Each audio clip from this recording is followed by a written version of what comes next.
안녕하세요, 밥상머리입니다. 어른들을 위한 그림책 테라피.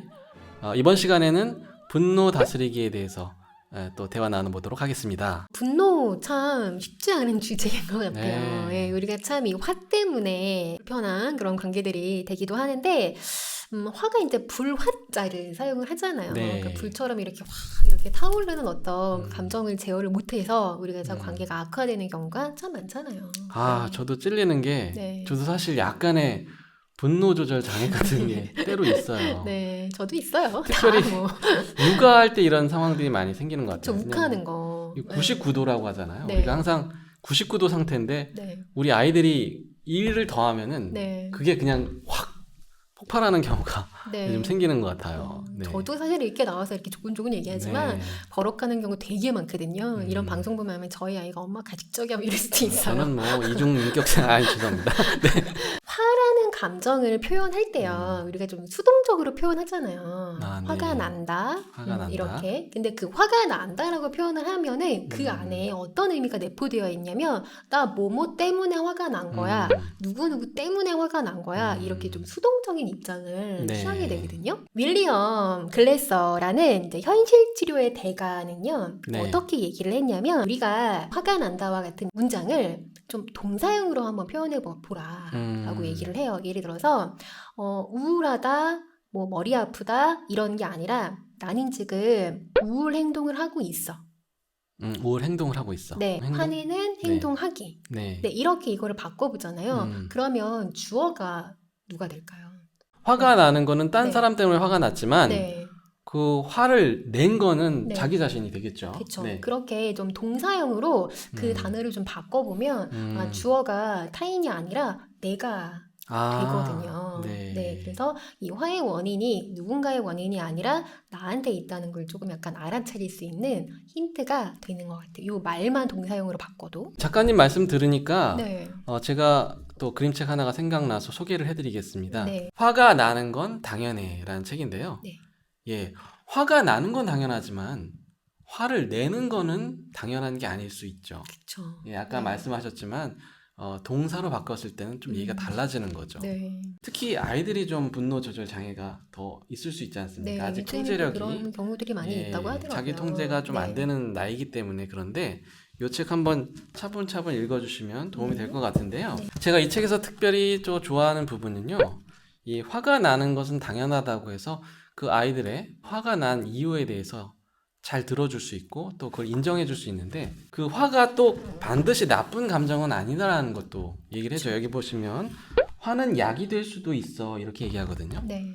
예, 실제로 우리가 운동 경기를 한다든지 또 어떤 경쟁적인 상황에서 그런 화를 잘 활용하면은 또 아드레날린이 분출되면서 또 승리를 거두기도 하잖아요. 네. 그런 얘기를 해줘요. 그리고 또 여기서 어떻게 하면 그 화를 잘 다스리고 또 화가 나더라도 화를 내지 않는 그런 방법에 대해서도 잘 이야기를 하고 있거든요.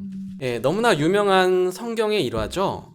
예, 사울 왕과 다윗의 이야기입니다. 이 그림은 렘브란트가 그린 그림인데요. 지금 이렇게 보좌에 앉아 있는 인물이 이제 사울 왕이죠. 이스라엘의 최초의 왕인 사울. 그리고 구석에서 이렇게 쭈그리고 앉아서 수금을 타고 있는 사람은 바로 그 유명한 다윗 왕입니다. 근데 지금 이 그림을 잘 보면 지금 사울 왕이 굉장히 다윗을 불편한 눈짓으로 이렇게 쳐다보고 있잖아요. 실제로 성경을 보면 너무나 화가 난 나머지 다윗을 창으로 찔러 죽이려고 했다 이런 내용이 나오는데요. 왜 그러냐면 다윗이 큰 승리를 거두죠. 골리앗을 쓰러뜨리고 이스라엘 구원한 사건인데, 백성들이 다윗이 한 그 업적이 이 사울왕보다 더 위대하다는 노래를 불러요. 그때부터 질투심에 사로잡힌 나머지 사울왕이 자신이 왕좌를 뺏길까봐 결국에는 분노 조절 장애로 발전되고 그것이 그를 파멸시키는 그런 비극으로 끝나게 되죠.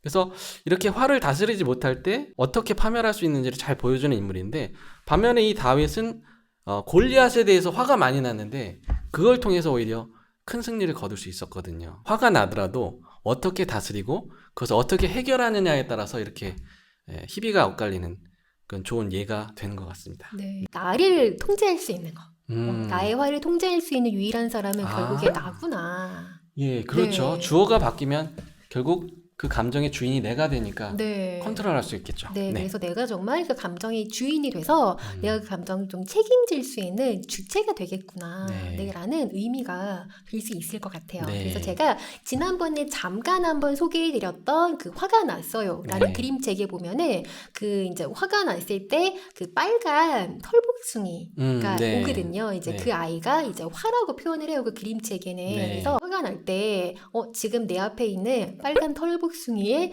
이 존재가 뭘까를 좀 생각해보는 편이거든요. 저 그 책을 봤을 때 저도 인상 깊었던 거는 네. 우리가 화가 나면은 정말 눈앞에 아무것도 보이지 않기 때문에 네. 이게 분별력이 없어져 버리는데 네. 그 책에서는 그 화라는 것을 하나의 그런 아주 우스꽝스러운 캐릭터로 묘사함으로써 네. 이 화라는 것이 진정한 내가 아니라는 분명한 구별을 할 수 있게 해주더라고요. 네. 네. 그리고 이제 많은 분들이 특히나 제가 이렇게 화를 좀 다스려야 된다, 분노를 다스려야 된다 얘기를 하면 요즘에 워낙에 좀 분노하는 사회다 보니까 이런 인식이 있는 것 같아요. 그럼 내가 너무 손해보는 거 아니에요? 상대방은 화를 냈는데 나는 화를 안 내면 나만 손해보는 것 같아요. 라는 얘기를 그렇죠. 하거든요. 그래서 네. 저도 물론 그 부분 어느 정도 이제 공감이 되는 부분도 있으면서도 네. 그러니까 우리가 이제 이 화라는 거를 다스릴 수 있는 영역, 그렇지 않는 것 이렇게 생각하는 것의 차이가 엄청 나거든요. 제가 이런 적이 있었어요. 네. 아이가 어느 날 제 약속을 좀 안 지키고 학원을 좀 이렇게 빠지고 집에 땡땡이를 왔던 쳤군요. 경험이 네. 있어요. 그래서 제가 이제 너무너무 화가 나서 이제 음. 아이가 오자마자 이제 버럭 소리를 질렀거든요. 아, 이미 저는 그때 이 화는 좀 내가 어떻게 제어할 수 없는 거라는 생각을 갖고 있었겠죠. 근데 그때 전화가 옵니다. 학원 선생님한테 전화가 와요. 그때 만약에 제가 이 화를 다스릴 수 없었다면 어떻게 해야 되냐면 선생님한테도 왜요? 왜 전화하셨어요? 이렇게 하겠죠. 네. 근데 제가 어떻게 하냐면 선생님 이렇게 얘기를 한단 말이에요. 네네. 우리 아마 그런 경우 다 있지 않아요? 굉장히 화가 났다가 네. 내가 뭐 누군가의 전화를 받거나 아니면 누군가가 뭐 갑자기 왔을 때 내가 방금 화난 상황과 정반대의 행동을 하는 경우가 있을 거예요. 정말 많죠. 많죠. 네, 많이 틀립니다, 정말. 네. 저 같은 경우는 네. 제가 일을 하고 스트레스 받을 때 네. 저 옆에서 도와주는 직원분들한테 좀 이렇게 화를 내게 되는데 또 막상 환자분들한테는 환자분 예, 그쵸. 이렇게 굉장히 이중적인 태도를 맞아요. 보이더라고요. 정말 네. 창피해요. 네. 사실. 그래서 네. 그런 걸 보면 화라는 게 다스릴 수 없는 영역이 아니구나라는 걸 알게 되거든요. 네. 인디안 속담에 이런 말이 있다고 하더라고요. 우리 내면에는 늑대와 양이 동시에 살고 있다라는 거죠. 그럼 우리가 화를 늑대라고 표현한다면 네. 그 화를 좀 다스릴 수 있는 방법이 뭐가 있을까요? 누구한테 먹이를 줄까? 그렇죠. 네. 양에게 먹이를 줘야 되는데 늑대한테 자꾸 먹이를 주면 네. 결국은 그 조절할 수 없게 되는 거죠. 맞아요. 화가 많은 분들이 있어요. 성격적으로. 저도 네. 좀 아버지 쪽 닮아서 좀 불같은 부분이 있는데 저도 그걸 그래요. 타고난 기질이라고 합리하지 말고 네. 정말 자꾸 화를 내면 더 화가 나거든요. 제가 또 한 가지 그림책 좀 소개하고 싶은 거는 대체 내가 왜 화를 내고 있나라는 거를 좀 잘 보게 해준 책이어서 한번 소개해드리고 싶습니다. 으르렁 아빠라는 책이에요. 네. 말 그대로 이 아빠는 늑대죠. 아까 말씀드린 그것도 시커먼 늑대입니다. 이 아빠가 얼마나 무서운 아빠냐면 한 번도 자녀들에게 웃는 모습을 드러내지 않는 언제나 이렇게 무서운 훈련소 교관 같은 이미지로 엄하게 하는 아빠인데요. 이렇게 심지어는 이렇게 의자에 편하게 기대어서 다리 꼬고 아이들이 잠들 때까지 이렇게 노래를 부르라고 시키는 굉장히 좀 무서운 아빠였어요. 강압적인 아빠네요. 근데 이 이야기가 나중에 굉장히 재밌게 변하는데요. 쉽게 말하면 가오를 부린다고 하죠. 네. 그 이유가 있었어요. 왜냐하면은 원래 자기 손발이 다 알록달록했던 거예요. 그게 너무 창피하니까 막 손발이 이렇게 막 초록색이고 뭐 심지어 핑크색이고 막 이래요. 그게 창피한 나머지 이걸 감추고자 시커먼 장갑 또 장화 신고서 이렇게 무게 잡으면서 굉장히 무섭게 으르렁 거렸다는 얘기. 그래서 잠자는 동안에 이 아이들이 그 아빠의 가면을 다 벗겨버려요. 네. 그랬더니 정말 알록달록한 손발 꼬리가 다 드러나서 너무나 창피해가지고 이 아빠가 막 도망다닙니다. 그래서 심지어는 시커먼 페인트에다가 손발을 담그기도 하고요. 어떻게든 감춰보고자 하는데 다 실패하죠. 또 이 아빠가 이젠 모든 걸 다 해보다가 이걸 감출 수가 없으니까 포기하고 망연자실하고 있는데 이런 고백을 합니다.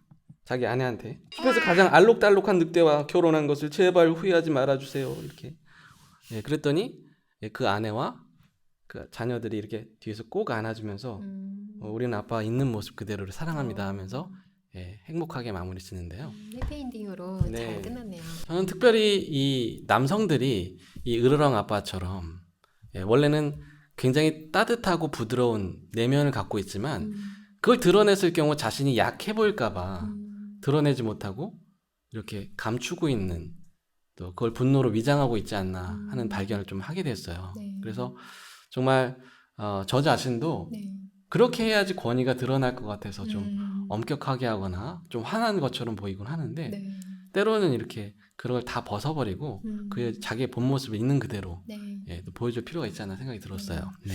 대표님 뭐 그렇게 안 하셔도 굉장히 권위 있어 보이세요. 아. 부드러운 또 어떤 강한 카리스마가 있으셔서 그렇게 하셔도 감사합니다. 충분하실 네. 것 같습니다. 네. 네.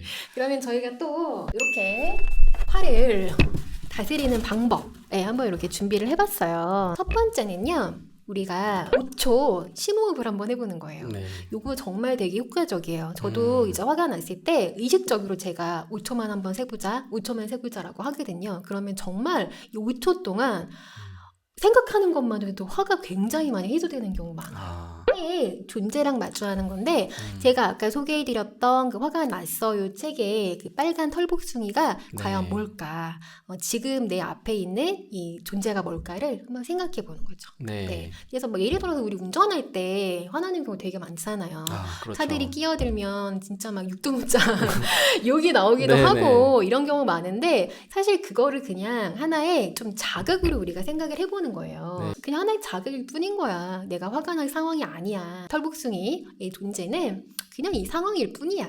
이렇게 생각해 보는 거죠. 화가 나는 그런 상황들 또는 화가 나는 타인의 말들이 있을 거 아니에요. 제가 몇 년 전에 굉장히 좀 몸이 아프고 이제 이렇게 있을 때 이제 저희 지인한테 이렇게 모함을 받은 적이 한 번 있어서 그때는 정말 화를 참을 수가 없겠더라고요. 네, 제가 그렇죠. 그냥 뭐 달려가고 정말 이렇게 막 싸우고 했던 그런 적도 있었는데 네. 정말 화가 나는 상황이 있어요. 근데 네. 이제 그런 상황이 됐을 때 그런 어떤 상황, 그런 말이 하나의 어떤 그냥 자극일 뿐이라는 사실 좀 기억하는 거죠. 아까 제가 말씀드렸던 것처럼. 역시 그 화가 나는 상황에서는 그 감정보다는 네. 예, 냉철한 이성을 되찾아서 네. 또 내가 할 수 있는 그것을 선택하는 것이 그걸 극복할 수 있는 방법인 것 같습니다. 비폭력 대화의 감정 카드랑 욕구 카드를 한번 보시면 거기 굉장히 다양한 한 100여 개 정도가 되는 감정 욕구의 목록이 있는데 그거를 한번 가족들하고 이렇게 해보잖아요. 내가 화가 났던 그 상황의 감정을 분류를 해보면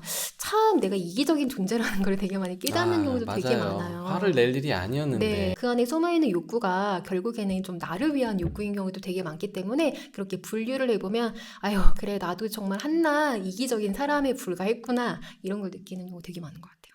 네. 실제 사례를 가지고 한번 이렇게 한번 해보면 좋을 것 같은데 네. 이제 요 비폭력 대화 센터에서 판매하고 있는 저는 요 그로그 카드를 활용을 하거든요. 여기 보면은 감정 목록하고 욕구 목록이 있어서 네 한번 해볼 수 있을 것 같은데 대표님이 한번 최근에 사례를 한번 얘기해 주시면 네. 좋을 것 같아요. 네. 역시 아이들 키우면서 네. 생긴 일인데 네. 그 어버이날 때문에 제가 어머님 집에 가서 예, 저녁 맛있게 먹고 아이들 태우고 이제 집으로 오는 길이었는데요. 네. 예, 운전을 하다 보면은 안전에 이제 굉장히 신경을 많이 쓰잖아요. 또 그렇죠. 좁은 골목길이다 보니까 접촉사고라도 날까봐 굉장히 신경 곤두 서 있었는데 그 순간 이제 제 딸아이가 뒤에서 그림책 낭독하는 거를 자꾸 틀어달라는데 계속 해달라고 보채는 거죠. 막 저는 정신없이 이렇게 뒤를 막 살피면서 네. 나가고 있는데 그래서 하도 그러니까 제가 버럭 화를 냈죠. 그랬더니 제 아내가 아니 좋은 거 먹어놓고서 이렇게 마지막에 가서 네. 애를 갖다 화를 내가지고 근데 저도 되게 미안했거든요. 네. 그러면 우리가 네. 그 상황에서 대표님의 갖고 있었던 이제 감정을 제가 3개를 한번 예, 골라보시라고 제가 했거든요. 골랐습니다. 네. 제가 하나씩 소개해드릴까요? 네. 예, 첫 처음에 번째 참 감정은 난처했습니다. 왜냐하면 제가 동시에 모든 걸 할 수 있는 건 아니잖아요. 네. 근데 분명 아빠로서 아이의 요청을 또 무시할 수도 없고 음. 굉장히 당황스럽고요. 네. 그러면 그 난처함 속에 네. 있는 욕구는 뭐였을까요? 예, 좀 더 나에게 그 좀 내 마음을 좀 이해해주고 기다려라는 말을 좀 잘 듣고 좀 참아줬으면 하는 그 소통에 대한 욕구가 있었습니다. 네. 그러면 두 번째 감정은 예, 당연히 좀 그런 상황이 되다 보니까 좀 흥분이 되죠. 네. 예, 점점 화가 이제 올라가는 그런 상황이 됐던 거죠. 네네. 그러면 그 감정 속에 들어있는 욕구는? 예, 저는 이제 맛있는 것도 먹고 이제 집에 가서 편하게 좀 쉬고 싶은 그런 상황이었죠. 네. 좀 여유 있게 음. 편안하게 좀 이제 홀가분하게 좀 음. 집에 가고 싶다. 네. 그런 감정이었습니다. 네. 마지막 세 번째 감정은? 예, 드디어 이제 열받았어요. 그래서 네. 화를 이제 낸 건데요. 네. 예, 격분을 했죠. 네. 근데 격분 속에- 곧바로 네. 후회를 하게 되고 다시 화목한 가정으로 돌아가고 싶은 안정에 대한 욕구가 생겼습니다. 네. 네. 그러면 그때 이제 아이들한테 어떤 뭐 사과의 말이나 그런 거는 하셨어요? 저 역시 약간 으르렁 아빠다 보니까 네. 급 사과하면 또 권위가 권위가 떨어지니까 생겨. 타일르죠. 네. 아빠가 운전할 때는 좀 기다리는 거야 라고 얘기는 하지만 좀 미안한 마음 사실은 굉장히 많았습니다. 예. 네. 그래서 이렇게 아이들하고도 이런 상황을 갖고 물론 그 순간에는 워낙 또 급박한 상황 운전도 하셔야 되니까 그렇게 타이르는 거밖에 안 된다고 하더라도 네. 집에 왔을 때 이렇게 카드나 이런 걸 활용해서 이때 아빠 사실 이런 감정이었다. 근데 이때 아빠 사실 이런 거 좀 원했어. 이렇게 얘기를 하다 보면 다음엔 좀 너희들이 이래줄 수 있을까? 좀 아빠 마음을 좀 알아줄 수 있을까? 이렇게 얘기하다 보면 조금 더 감정에 대해서 명확하게 체크가 되고 아이들도 조금 이렇게 우리가 어떤 자극하고 그 반응 사이에 이 공간이 조금 더 넓어지지 않나 그런 너무 생각을 좋은 합니다. 방법인데요. 제가 네. 미리 알았으면 이렇게 네. 집에서 카드 게임 하면서 아빠의 그런 난처함에 대해서 설명도 하고 네. 좀 미안하다는 말도 했을 수 있을 것 같아요. 네. 네. 비터 프랭클이 그렇게 얘기했잖아요. 네. 자극과 반응 사이에 공간이 있다. 그러니까 결국엔 우리가 화를 다스린다는 거는 이 어떤 자극과 반응 사이에 공간을 얼마만큼 넓혀갈 것인가가 굉장히 좀 중요한 포인트가 되는 것 같아요. 아까 네. 같은 우리의 상황에서 화가 났어. 자극이 났을 때 바로 반응하는가. 그 다음에 좀 5초 정도만 쉬고 나서 조금 한 템포 쉬고 그렇죠. 반응하는가. 네. 우리가 선택할 수 있는 공간을 넓혀 나가야 되겠죠. 네. 아무리 사나운 사자도 길들이면 서커스에서 공연을 할 수 있습니다. 우리 안에 있는 화도 잘 다스려야겠는데요. 화가 나는 것은 당연하지만 화를 낼 것인지 다스릴 것인지 선택하는 훈련이 필요하겠습니다. 밥상머리였습니다. 감사합니다. 유체 이탈되고 있어가지고요. 네. 너무 힘든 것 같아요. 마지막입니다. 힘을 내야 돼. 이 에너지가 한 명이 힘들면 저도 아까 막 집중이 안 되고 해서 전염됐나 봐요.